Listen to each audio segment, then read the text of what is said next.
Once upon a time, in a country far away, there were 4 children who ran away from home. Without their parents? They didn't have any parents.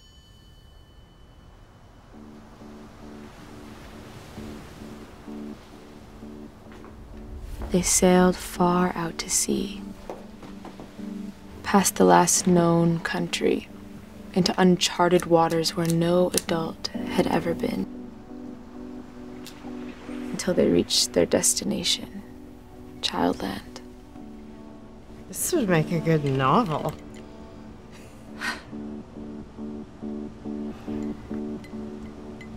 One I'd like to read. Everywhere, there were pizza shops and bakeries and bowling alleys and swimming pools. You seem to be enjoying yourself. What's wrong with that? Then she started noticing there were lots of 16-year-olds, but no 17-year-olds. Finally, a kid told her they get too old for Childland, so we put them to sleep. Otherwise, they would become grown-ups and take over the country. You cannot just do whatever you please. Watch me.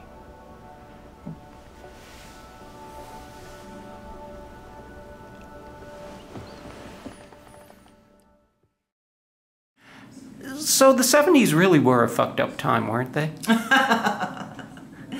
Yeah, the 70s were a pretty crazy, chaotic time, and they made really interesting fodder for a family drama and coming-of-age story in a time when all the rules were changing so rapidly that I don't think either the adults or the children really knew what was up or what was down for a decade. Or what was going to come out of that, what the effect, the long-term effect of all that change was going to be.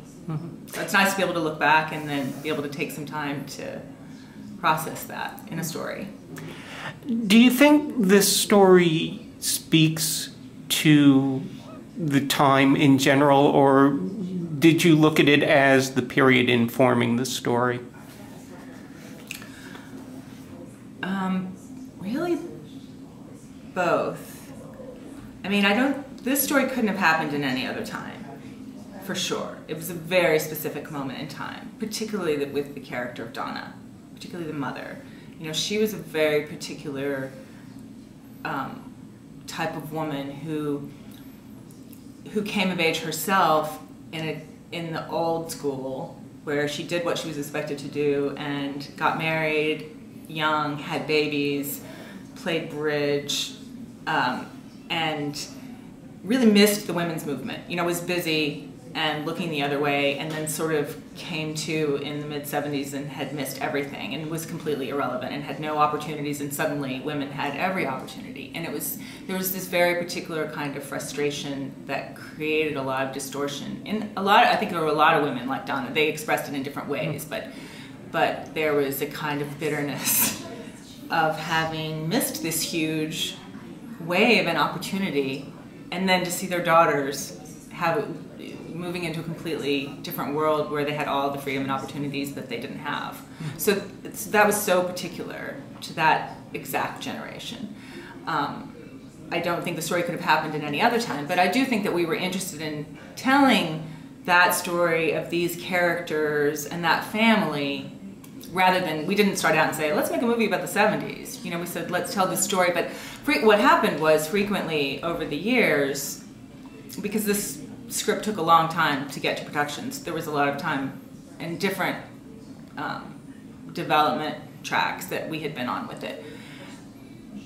Quite frequently people asked us, why don't you update it? Why don't you put it in the present? Because that would mainly because that would make it a lot less expensive to shoot, you know. And so we really thought about that, and we felt strongly that we couldn't, that it wouldn't be the same story, that there was really only, that it had to happen in that period.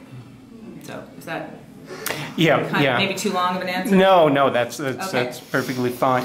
And then I mean, you've got the tension of the period and sort of this sense of things feeling like they're falling apart anyway, laid on to the dynamic between the mother and daughter. And I'll have to admit, I'm still perplexed by the dynamic between mothers and daughters. So how do you feel that the relationship between Donna and Maggie was affected by the period? How much of it is just the nature of who they are?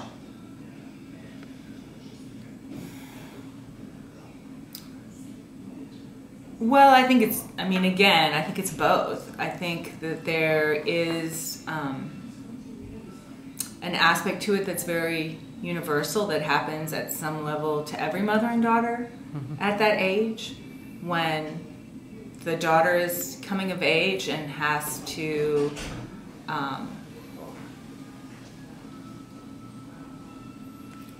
both challenge the mother, but also in some ways come to terms with the ways in which they're alike, and the mother has to see her child grow into a woman and become at some level a rival, you know, for this moment in time. And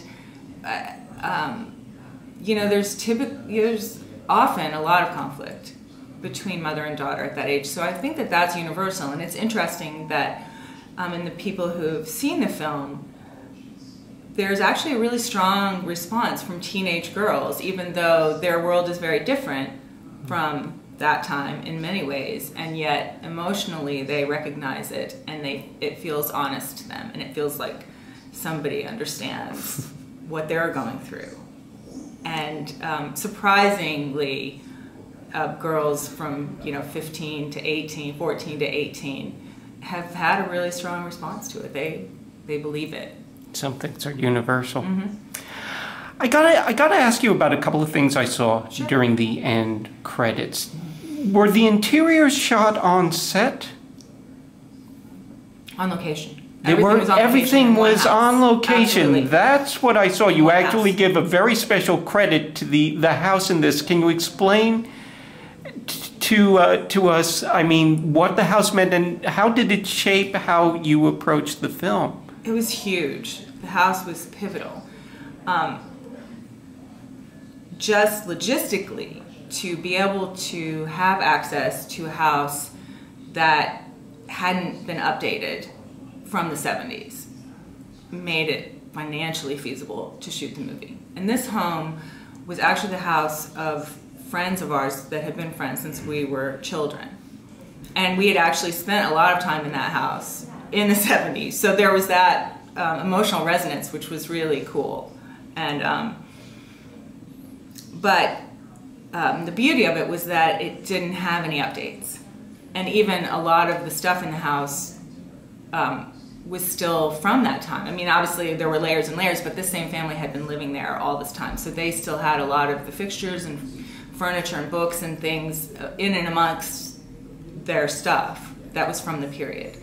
So we were able to use that really it's sort of like an archaeological dig or whatever, to kind of strip away the top layers and keep the basis, and that was able to sort of form the floor of our production design, and then we could add all kinds of pieces on top of that. So to have access to that house and be able to dress it out made it possible for us to shoot the film. Otherwise it was sort of prohibitively expensive to imagine trying to build an entire house on a set and outfit it authentically and believably to 1975.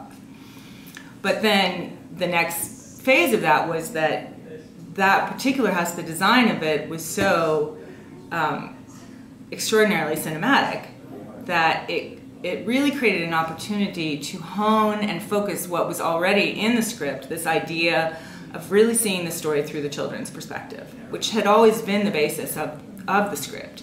But the house just was able to give us on this streamlined path to do that so cinematically and kind of with great discipline and clarity, because of the angles and the little looky-loos and all of those ways to see through people's point of view, because of the architecture, that mid-century modern architecture of the house. So it was a great gift on every level that we got it, and we did a complete rewrite of the script. Once we were in that house, we wrote the last draft, the shooting draft, into that house, and adapted certain scenes to take advantage of that amazing architecture. There were moves and angles there that I was going, had to be a set, and I was... No, it was all that house. I mean, we made some enhancements to the house, for sure. There were a few cinematic tricks in there, but, you know, 90% of it was. I wanted to ask you, your sister Gretchen wrote the script before she had passed away. Are there other projects that you were planning with her? Is there stuff in the future, or is this it? Yes, Gretchen left me with several projects to complete.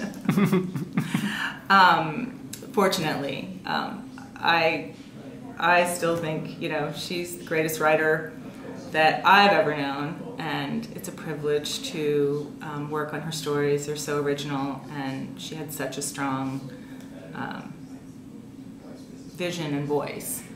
And yeah, there are 2 to 3, I would say, scripts in various stages of development that I have, that we worked on together, and that I hope to be able to bring to fruition in the future. Thank you very much for talking with us. Thank you very much. I appreciate it.